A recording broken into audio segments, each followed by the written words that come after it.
Election panel has been sworn in, paving the way for the recruitment of a new chairperson and 6 other commissioners to the electoral body. The 9-member team took oath of office from the Supreme Court buildings after being appointed this morning by President William Ruto. Speaking during the swearing-in, Chief Justice Martha Koome urged the panel to prioritize independence and impartiality in their work. Koome emphasized that the IEBC, like all constitutional commissions, must operate free from political or external interference. The IEBC, like all constitutional commissions, must be around to function independently, free from any political or external interference. And as a nation, we must remain committed to ensuring that our institutions serve the people, not personal interests. Let us not lose sight of the weight of this moment. The work you embark on today is not just about filling positions. It is about securing the legitimacy of our elections. Voters' registration, by-elections and boundary delimitation will top the agenda of the constituted IEBC once the panel finalizes the recruitment process, as CJ Koome challenged the 9 members to expedite their mandate. Boundary delimitation, voter registration and by-elections have stalled.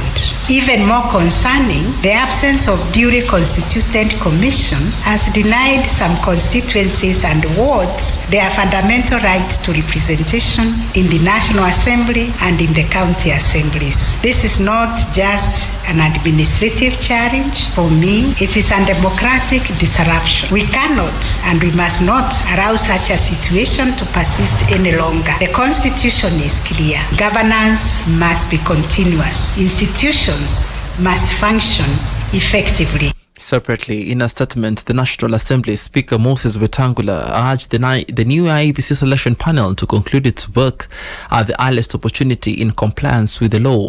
Wetangula emphasized that the national significance of the recruitment and directed Parliamentary Service Commission PSC Secretary Jeremiah Nyengenge to support the election panel's work in line with the legal requirements. Newsbeat. But lawyer and political activist Morara Kebaso says he lacks confidence in the newly appointed 9-member team because it was compromised.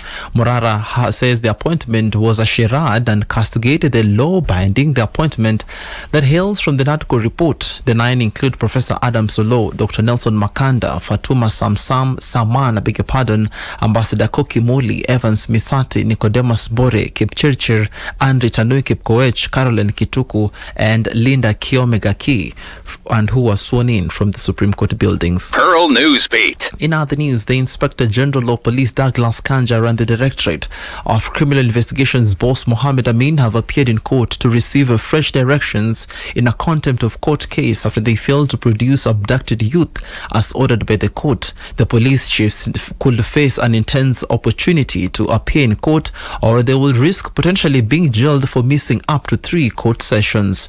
The bosses had been missing court sessions meant to explain the whereabouts of the Kitengela 3 youth who had gone missing for weeks as ordered by Justice Bahati Mamuye.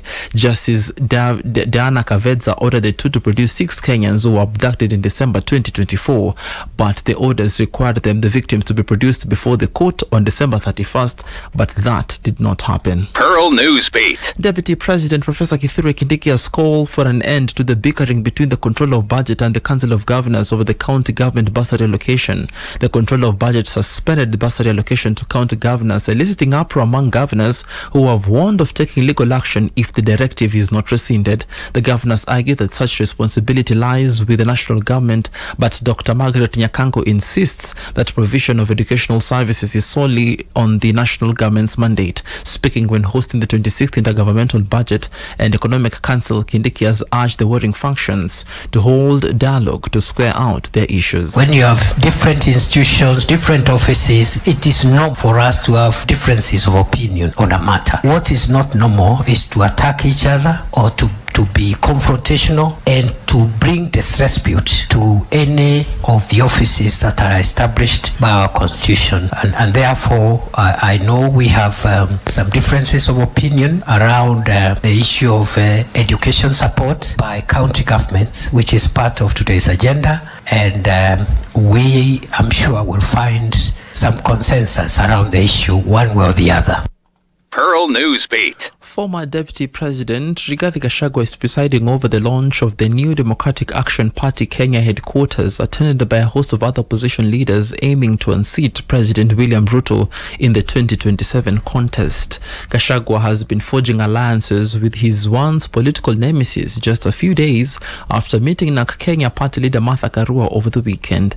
Gachagua has pledged to support his like-minded opposition leaders, even though he sustains his criticisms against his former boss, President William Ruto. Senators Richard Onyonka, Wiper Party leader Kalonzo Musyoka, Azimio MCAs and MPs are among those in attendance. Pearl Newsbeat. Church leaders and human rights activists have protested what they term as arbitrary arrest of 11 activists and a journalist in Mombasa County. Francis Auma from the Seal of Africa organization condemned the arrest during a prayer session at a public garden, accusing the Mombasa Central Police of infringing their freedom of worship and use of excessive force. The African human rights organization Yusuf Abubakar has announced plans of filing a complaints and lawsuits against the officers and the officer commanding the Mombasa Central Police Station. Tunalalamika, tumeletwa hapa wenzetu wameshikwa Jumamosi.